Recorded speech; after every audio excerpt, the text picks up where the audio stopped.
2024 को अब तक का सबसे बड़ा चुनावी साल क्यों कहा जा रहा है? भाजपा की जो प्रधानमंत्री नरेंद्र मोदी और गृह मंत्री अमित शाह की जोड़ी को जिसे चुनाव जीतने की मशीनरी कहा जाता है, उस मशीनरी की भी परीक्षा होने जा रही है। तो ये मुकाबला बहुत दिलचस्प होने जा रहा है और निश्चित रूप से ऐतिहासिक होगा कि इलेक्टोरल बॉन्ड के नाम का खुलासा हो जाने पर विपक्ष के आरोपों की पुष्टि हो जाएगी। नमस्कार, जन मीडिया का खास कार्यक्रम 3 सवाल में आप सभी का बहुत बहुत स्वागत है। ये कार्यक्रम हम आपके लिए हर दिन लेकर आ रहे हैं शाम 7:30 बजे।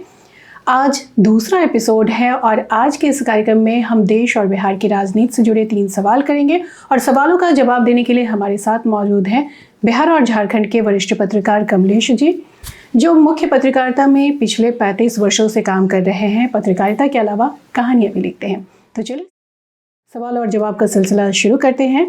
पहला सवाल ये है कि 2024 को अब तक का सबसे बड़ा चुनावी साल क्यों कहा जा रहा है? बिल्कुल, देखिए 2024 भारतीय चुनावी राजनीति के लिहाज से बहुत बड़ा वर्ष साबित होने जा रहा है। एक तरफ तो इसमें भारतीय जनता पार्टी एक बहुत बड़े दावे के साथ चुनाव मैदान में उतरने जा रही है। उसका दावा है कि वो इस चुनाव में 400 के पार सीटें लाएगी। खुद भाजपा के अपने सीटों की संख्या बढ़ के 370 के पार जाएगी।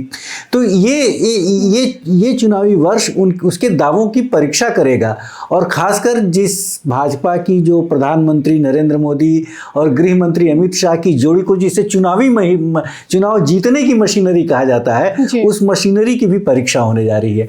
दूसरी तरफ इस पूरी ताकत के खिलाफ जो दूसरी ताकत खड़ी हो रही है, वो एक तरह से युवा ताकत होने जा रही है। बिहार में तेजस्वी यादव, उत्तर प्रदेश में अखिलेश यादव। तो मतलब जो एक युवा ताकत है वो भारतीय जनता पार्टी के विजय रथ को रोकने के लिए खड़ी है।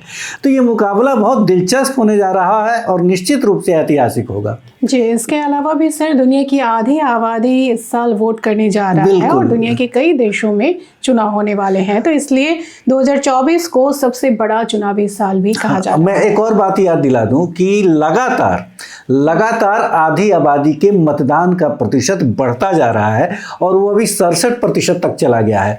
और अगर मतलब अच्छा हो और इस परिस्थितियां अगर फेवर करें तो मुझे लगता है कि आधी आबादी के वोट का प्रतिशत इस बार 70 तक चला जाए तो आश्चर्य नहीं होना चाहिए। जी, हमारा दूसरा सवाल है सर कि इलेक्टोरल बॉन्ड को लेकर विपक्ष के निशाने पर पीएम मोदी क्यों हैं? देखिए, जो सबसे ज़्यादा जाहिर बात है कि सबसे ज़्यादा चंदा जो है 6000 समथिंग करोड़ का, वो तो बीजेपी को ही मिला है। और चूंकि बीजेपी को मिला इसलिए है कि बीजेपी को लीड करने वाली जो ताकत है प्रधानमंत्री नरेंद्र मोदी और गृह मंत्री अमित शाह, तो माना जाता है कि इन्हीं लोगों के प्रभाव का असर है कि बीजेपी के पास उस तरह से चुनावी चंदे आ रहे हैं।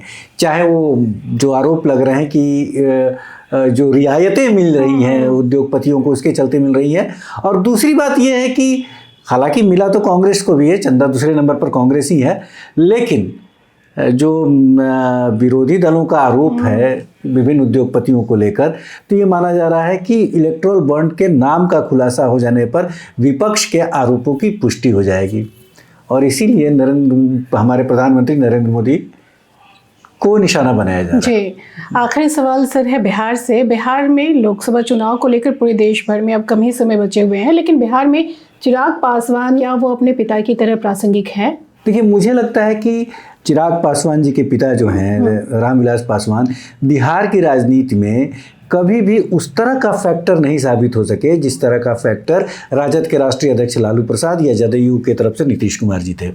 तो उन्हें आप याद कीजिए, उस चुनाव में जब हैंग असेंबली हुई थी और 28 सीट लेकर रामविलास पासवान जी घूम रहे थे और कहा जा रहा था कि बंगले की चाबी लेकर वो सो गए हैं।